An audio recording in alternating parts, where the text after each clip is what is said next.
सरे गम पद निशा शनि धप मगरे सा सरे गम पद निशा शनि धप मगरे सा सरे गम पद निशा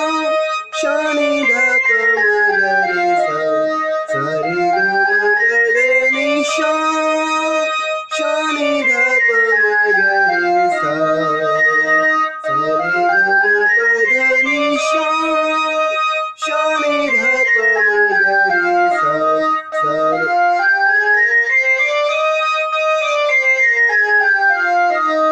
सरे गम पद निशा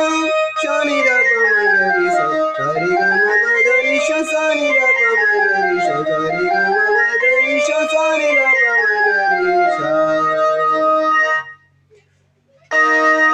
सा सरे रे ग ग म म प प द ध नि नि शा सा सा सा नि नि द ध प प म म ग ग रे रे सा सा सा सा रे रे ग ग म म प प द ध नि नि शा सा सा सा नि नि द ध प प म म ग ग रे रे सा सा सा सा रे रे ग ग म म प प द ध नि नि शा सा सा सा नि नि द ध प प म म ग ग रे रे सा सा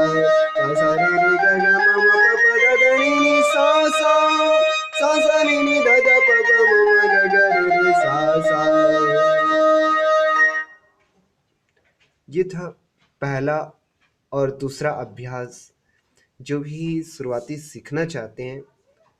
कैसियो या फिर हारमोनियम, वो इस अभ्यास के द्वारा,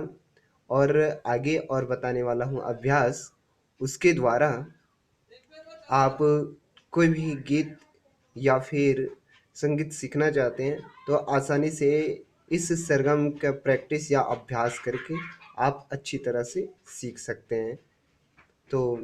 आप सभी से निवेदन कि मेरा ये चैनल अवश्य सब्सक्राइब करें और शेयर भी करें यदि पसंद आए तो। धन्यवाद।